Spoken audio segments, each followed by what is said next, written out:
தமிழ்நாட்டு மக்களுக்கு இந்த இடஒதுக்கீடு உரிமையா வழங்கினதும் இதே நாமக்கல் மாவட்டத்தை சேர்ந்த திருச்செங்கோடு பகுதியில் இருக்கிற ஒருத்தர் தான்.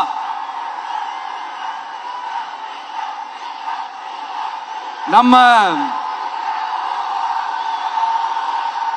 சென்னை மாகாணத்தோட முதலமைச்சரா இருந்த சுப்பராயன் அவர்கள்.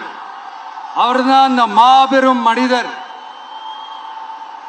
தமிழ்நாட்டு மக்களுக்கு இடஒதுக்கீடு உரிமைய வழங்கினதுல இவருக்கு மிகப்பெரிய ஒரு பங்கு ஒன்று இருக்கு.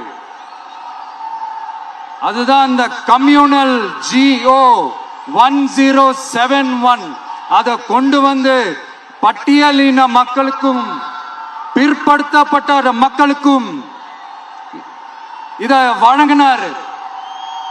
அதனாலதான் அவர் முதலமைச்சரா பதவியேற்றதுக்கு அப்புறம் முதல் தமிழர் அப்படின்ற அந்த பெருமையோட சொன்னது மட்டும் இல்லாம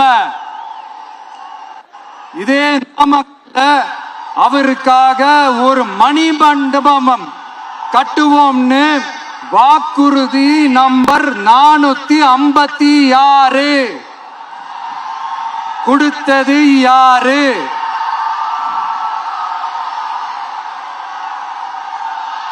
சொன்னாங்களே, செஞ்சாங்களா?